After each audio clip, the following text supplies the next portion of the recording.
After I first started flying floats, which was probably 18 years ago or something, I knew I wanted a float plane of my own. I wanted to be able to use it to go from point A to point B on medium-sized trips, as well as to go to my favorite lakes. So this is a plane that'll do all of that, and you can't buy one, so that's why I wanted to build it.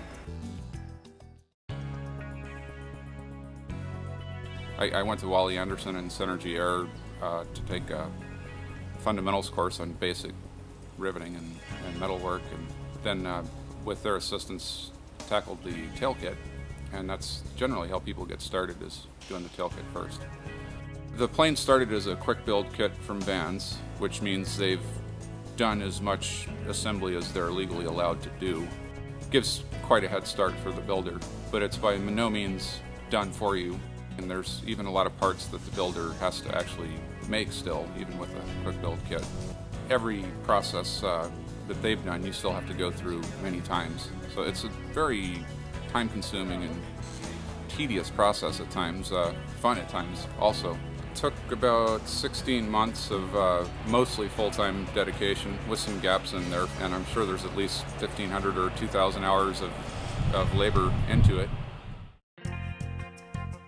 In my thinking about safety, I obviously wanted to build the safest plane I could. The floats themselves are the biggest safety feature.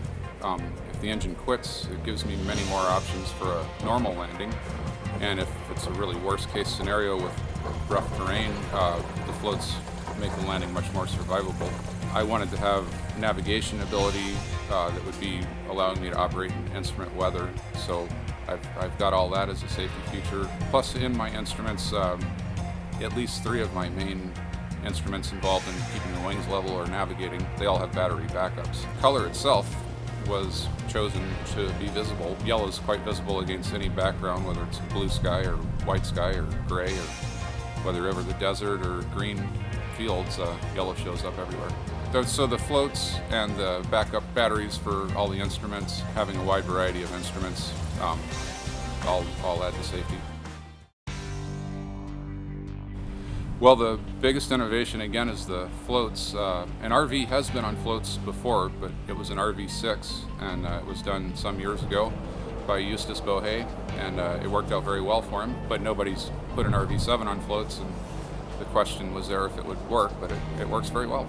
And as we all know, when you're cruising faster, it gets harder and harder to go faster because of the drag, and a lot of the rigging on a typical float plane installation would prohibit us from getting the cruise speeds we're getting. So we've got our water rudders and all of the things that need to go between the floats and the fuselage. We've got that all hidden from the wind inside the struts, and that's helping us to reduce drag. And we're not done yet. We want to build some fiberglass fairings to cover all the points of attachment, because they're quite draggy also. And some of that's been done in the industry before with floats, but nobody's ever really covered everything.